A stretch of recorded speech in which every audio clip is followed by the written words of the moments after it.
Live from downtown Detroit, home of WDIV and Click on Detroit, Local 4 News at 6 starts now. Storm Tracker 4 showing a mess of something wintry heading our way. Could complicate tomorrow morning drive. A DPD and MSP chase ends right here on the west side, but it's the damage that's been done that has one person complaining.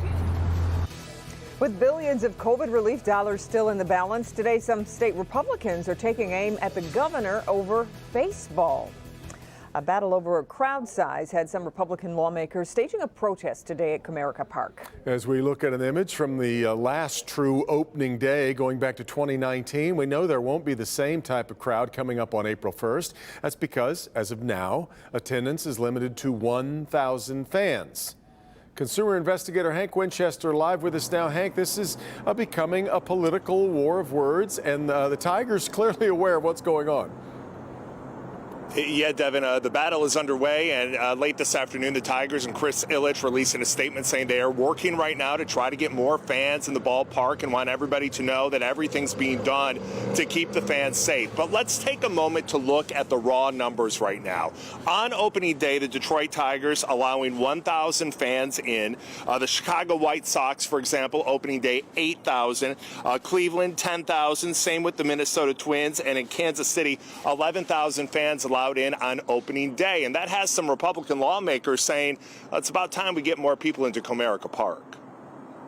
Governor Whitmer, for God's sake, just let us have some fun for once. The battle here at the ballpark isn't on the field today. The fireworks are outside. Michiganders have been very good.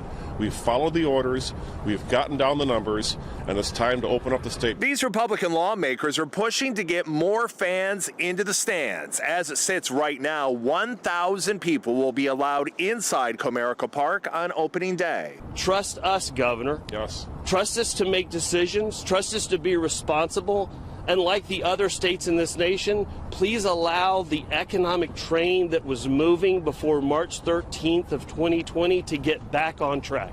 A statement from the governor's office released today reads in part, in the lead up to opening day, the Michigan Department of Health and Human Services has been in close discussion with the Tigers to find out a safe path forward to expand capacity limits at the stadium. Given our success during the pause to save lives and expansion of vaccine eligibility, we feel confident that our state is making tremendous strides to get back to normal as quickly as possible. The Tigers organization saying it's following recommendations from health experts in regards to crowd size and says policies and procedures will be in place inside the ballpark to keep everyone safe. Back out here live in front of Comerica Park, and we received a statement, a very heated statement from Michigan Democrats. Let me read part of that to you. It says, this has to be a joke. The Michigan GOP is more concerned about how many people can watch the Tigers play in person on opening day than they are about the continued impact of COVID-19 and that it's having on our lives and the lives of our families and loved ones. The Michigan Republicans have somehow found the time to create problems, but can't seem to find the real time for political issues and relief funds that would help in the fight against COVID-19. We have the full statement from the Michigan Dems on our website, clickondetroit.com. Again, no final decision about how many fans will be allowed into Comerica on opening day. It sounds like it's a situation that is developing between the Tigers organization, the governor, and also all the different politicians involved in this ongoing battle. We're live here tonight downtown. Hank Winchester, back to you. With a couple of weeks to go. All right, Hank. Now, just across the street from where Hank is standing by, registration is now open for vaccine appointments at Ford Field after a delay. Meyer tells us that delay was because FEMA wanted it to make changes to the registration website.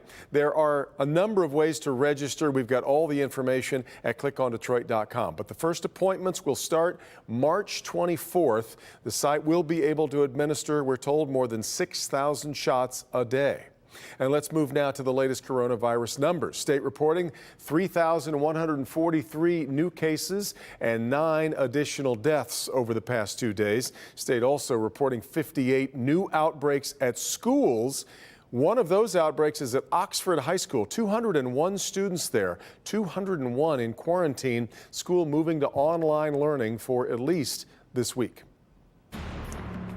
Well, we haven't seen very much of this in March, but Storm Tracker 4 is showing some cold, wet weather heading our way. Have we missed it? I think we're fine. We've been good. Not in the least. Ben's here with the latest, though, on what is coming our way and the timing, which is important too, Ben. Yeah, not a lot of people begging for this, guys, but you saw a snapshot there. That line is weakening considerably as it moves into the area. So even though we're anticipating getting something, it looks like it's going to be a lot less than what we were thinking. Down here in the South Zone, still looking at dry conditions in Adrian and Monroe, even though when we look at the radar, you can see that there are echoes down here. But again, Adrian and Monroe, at least the airports there, reporting dry conditions. There may be some flakes falling down there towards the state line. Coldwater actually reporting rain not too long ago. And so the bottom line is this: from 7 p.m. in the South Zone to daybreak on Tuesday, that's when we're looking for this to move through. But again, it is shrinking fast. Snow will be around in the north. There will be some mix south of 8 Mile. We'll detail that in your 4-zone forecast and tell you how much to expect by tomorrow morning. If you want to track this storm as it moves in the area, the Local Forecasters app is the place to do it. And as always, it is absolutely free in your app store by searching WDIV. Guys? Okay, Ben. State Police issuing an alert tonight for a missing 7-year-old girl who may be in danger. Jessica Miller was picked up 2 weeks ago by her mother, Kimberly Miller, from a home on Buckingham Avenue in Lincoln Park. Police say her mother is a known drug abuser and suffers from schizophrenia. Jessica was last seen wearing a t-shirt, blue jeans, and red Nike shoes. If you have any information on their whereabouts, call police immediately. The MHSAA speaking out against a new bill in the state legislature that would require high school transgender athletes to play in sports based on their gender that was assigned at birth.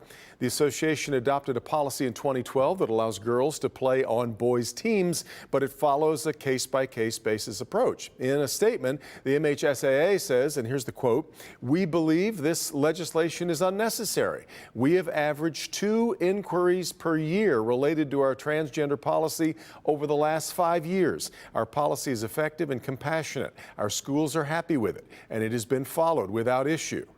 We'll keep following the story and have any updates as they occur. A high-speed chase involving Detroit police and Michigan State Police comes to an end with an officer's cruiser T-boned. 2 people were taken into custody after allegedly pointing a gun at DPD officers. But as Victor Williams explains, not everyone is happy about how this pursuit and arrest was handled. This is where that pursuit came to an end, and as you can tell, there is a lot of damage that's been done. The owner of the home and the owner of the car that you see right over there aren't too happy about all of this, but we'll get to that later. Our troopers were on patrol, happened to overhear one of the DPD patrol units say over the air that somebody had pointed a firearm at them. It's a high-speed chase that started around 10:35 Friday night. Troopers went over there to see if they could help. Fortunately, they happened to run across the described suspect. I think everybody saw in the first video was that white Charger running with no headlights on. Troopers were able to turn around chasing the white Charger until the suspects come to a false stop on a side street. I don't think they realized in those Chargers that we're just as fast as they are.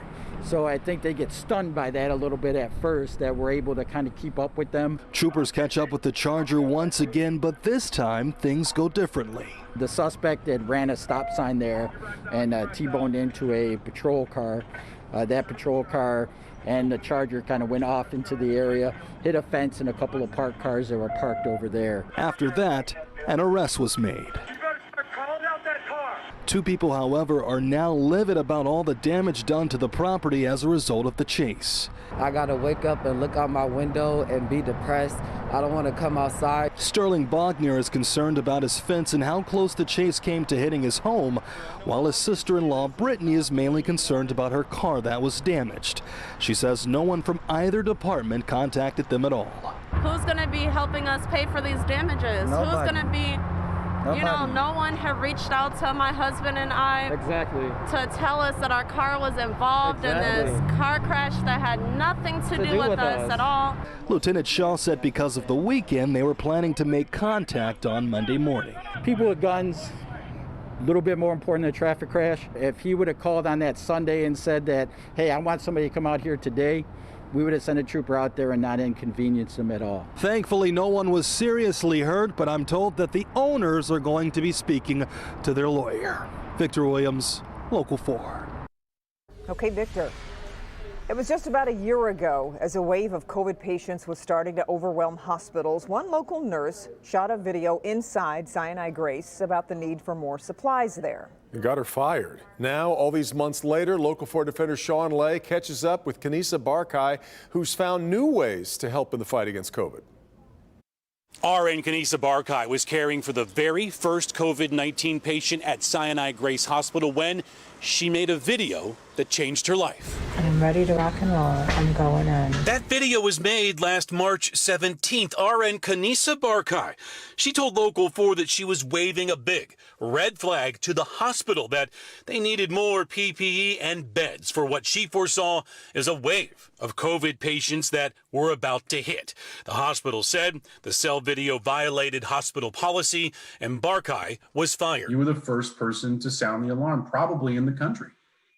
You know, it just wasn't about equipment. It was, with everything in general. But I don't think we could have been prepared for what, has happened in the last year, actually. And what happened was truly terrible. Detroit and Sinai Grace got hit by a wave of COVID-19 and COVID patients to the point the hospital was running out of space for those who were dying. And shocking photos were leaked of the remains of people's loved ones stacked in rooms. Other nurses at the hospital pleaded for more help, more staff, more protection. Working as a nurse, we're right there. And I know that the word has been used over and over, on the front line, but it's true. We are on the front line. We are right there in the thick and in the middle of everything. Looking back, the biggest lesson learned? I really, truly just wish that, someone would have listened. We just needed help, and I wasn't the only one. Barkai now on a COVID crisis team sent to other states to help. She says the good news, COVID vaccine. And nurses have never been more supportive of each other. She wants hospital systems to listen to those who continue to be on those front lines. When I start to think about it, I know that I would do it again. I would do it again in a heartbeat. I don't think I'd change a thing. Barkai continues to be engaged in litigation with the company that owns Sinai Grace. In the meantime, she really wants to hammer home the point that COVID-19 has changed nursing forever, and nurses are closer now than ever before. Sean Lay, Local 4 Defenders. Okay, Sean, we did reach out to the DMC for comment on Kanisa's legal case, but they did respond, but only to say that they do not comment on pending litigation. Ahead here at 6, a new opportunity to learn the history of the famous Tuskegee Airmen right here in Detroit. Also, many of us feeling a bit sluggish today after losing an hour from some sleep this past weekend, but could be worse if you're working from home. We'll explain that when we come back.